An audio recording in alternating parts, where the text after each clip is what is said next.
Good evening and welcome to this RTS event at Channel 4 headquarters, and it's provocatively entitled, Where Have All the Disabled People Gone? Who was the first disabled person that you saw on TV, and when was it, and what sort of impact did that have on you? The first disabled person that I can recall seeing on TV, and the thing is, the actress wasn't disabled, so it was a disabled character. Oh, one of them. It was one of them. And it was, I mean, I could try and justify saying in the storyline that she'd been in the soap for years, she ends up paralysed, and then it was that miracle where she was pushed into a swimming pool and all of a sudden found the use of her legs through the shock of being pushed in a pool in her wheelchair.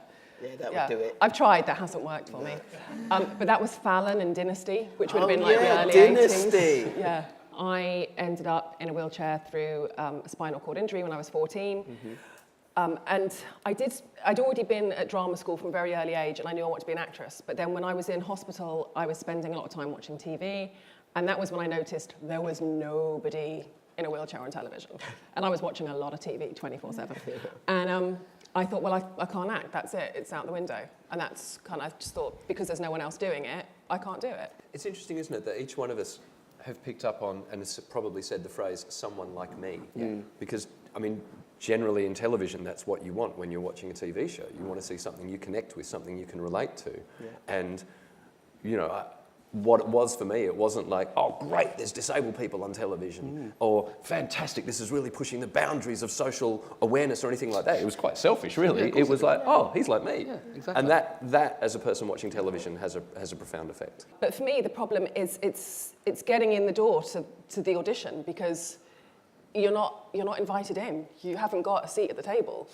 And it's if that part is not written disabled, and that does not specify wheelchair user, I'm not getting in the door. No matter how much people say they're open to blind casting, it doesn't happen. I think a lot of people perceive that disability is a sickness and is an illness and they can catch it. I just fundamentally believe that. I think if you spend too much time in close proximity, you become infected with disability.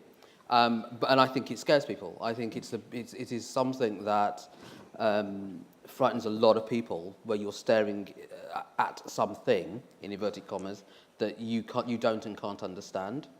And in media and in these environments, you need to be able to be agile, friendly, laugh and joke and josh. And a lot of people don't think of disabled people as fully rounded individuals. Rosie, how difficult is it not to be stereotyped when you're trying to work in the broadcast industry? Whoever I meet, and it's not their fault at all, but they'll always judge me on how I speak. So my first job when meeting anyone is breaking that barrier of, don't worry, I got a dodgy voice, but I'm all right at my job. It's all right, because if they really annoy me, I just dribble on them. It's fine. Do you think what happened in 2012 has had, with Channel 4 and the targets, has had an impact on other broadcasters as well? We're moving in the right direction, but just very slowly. And I'm very pro-scheme. I started in TV in 2011 because of a scheme.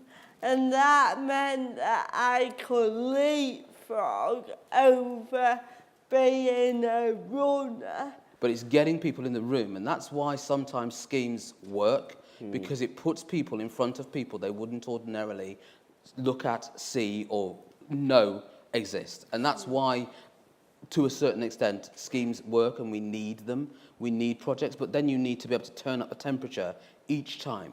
If there was a sitcom and a whole bunch of people came in and read for you, and one guy came in who, like 5 guys came in who were amazing, and one of them had one arm, surely as a director there must be a part of you going, shit, the amount of storylines we can get out of this guy, with the amount of extra connection you can get with an audience at home, I mean, we've got to start manipulating people with our disabilities. Exactly. Do you start using this shit to our advantage? I think when it comes to things like actually having presenters, I think when Paralympics are on, it's brilliant. But I feel like there needs to be a little bit more following that up and developing that talent slightly further. Obviously, you're doing really well. But, you know, there's still more to be done. But then I think when you go over to the other side and you look at drama and comedy, it's really depressing. And it's you know, where have the disabled people gone? Adam, what would you say to a young disabled comedian who, if they came up to you and asked for advice on how to get into the industry? I would say don't talk about your disability too early. I would say just do it. Just. I mean, if you were a comedian, see the great thing about being a comedian is you can just get up on stage.